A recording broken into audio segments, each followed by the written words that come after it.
There we go. Those 6 cylinders, 24 valves. Oh my goodness.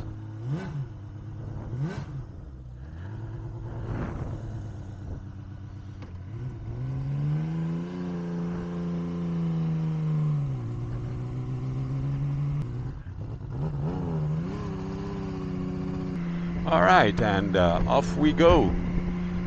Back in 1978, when Honda came out with the CBX, I was 16 years old and an absolute motorcycle fanatic. I mean, I could probably be clinically diagnosed with extreme motorcycle syndrome. I'd had little mopeds and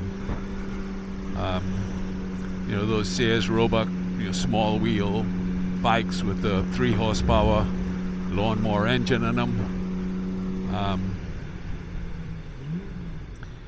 and those were a ton of fun. But I got all the motorcycle magazines that talked about all the great new bikes and the whole superbike war. So yeah, when I was 16 years old, it's 1978, and reading all the motorcycle magazines and looking at all the different engineering designs that the Japanese were coming up with, it was just an amazing time.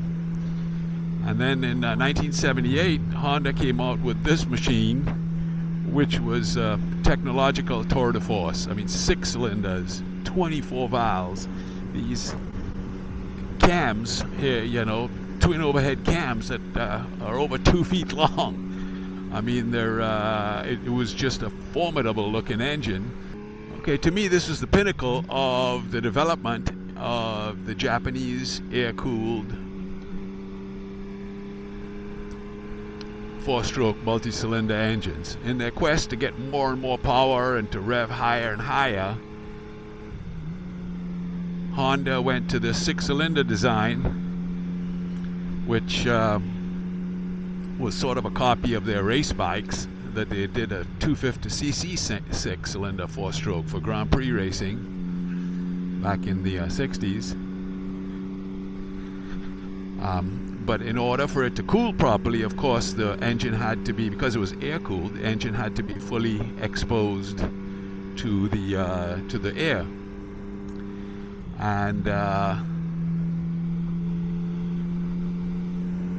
that meant making this just beautiful engine that was going to be the centerpiece of the whole motorcycle. So Honda took the time and designed all the edges. Nothing is a square edge. Everything, the castings and the design are really beautiful, which makes for a stunning engine. It was at the time one of the highest performance bikes out there.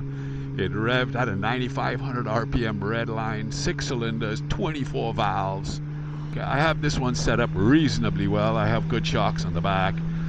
I have the Conti radial tires. The Classic Attack is what they call them, and they're built for these classic bikes with their modern type rubber, which I think helps quite a bit. Here's all the sports cars coming down to go run Lime Creek Road. Okay, I tell you what, this guy up front is going pretty slow. We're going to take a little left here, a right here, and go across on Oasis Bluff. All right, listen to this bad boy.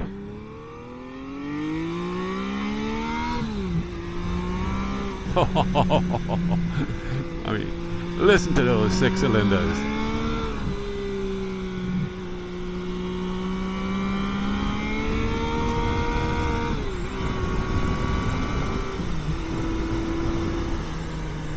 In 1978, I was 16 years old, and my family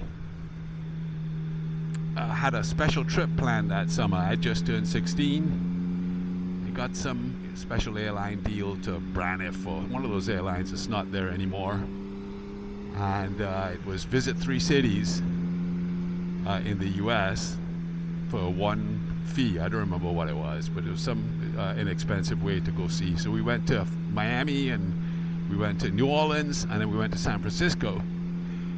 And so when I got to San Francisco, first thing I did was pull out the yellow pages and found where the motorcycle shops were, and went looking for the Honda shop, because I'd only ever seen this CBX in magazine pictures, you know, and read about it. So I got there to the motorcycle dealership in San Francisco, and they had a red CBX on the floor. I remember it. So I went over there, and I walked around it for about 5 minutes, and then I sat on the floor and was kind of scooching around it and looking at the engine, and then started to caress the exhaust pipes. And that's when the salesman had enough. He came over and said, look, young man, you can't be stroking the bikes on the showroom floor.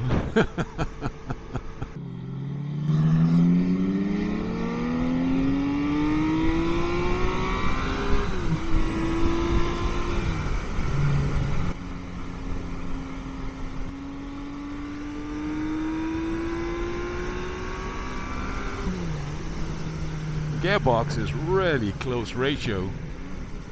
I mean, for example, here's 5th, 4th, 3rd, 2nd, and it goes from like 4,000 to 6,500 RPM at the same speed.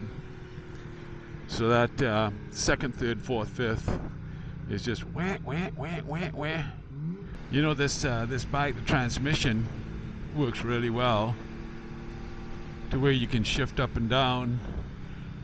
It's a little clunky in first, but outside of that, it works really well. You can shift without the clutch. It's almost like a CVT because it's so close ratio. Oh wow, check out these wildflowers. I think we're gonna have to stop and take a picture here.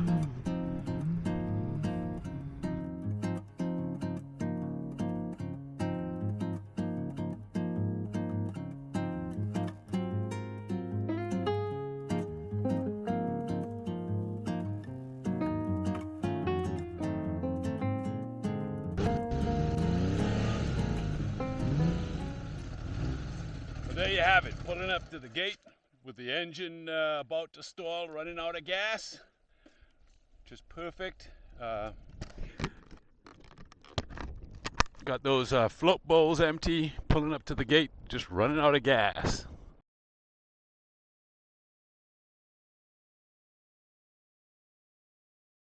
Well, there you have it. What a gorgeous day. Sun's come out, it's warmed right up, and had a fabulous ride. Says 89.8 miles. Wonderful ride on this bike. Hope you enjoyed that video, and stay tuned for more videos with all my other different bikes coming up soon.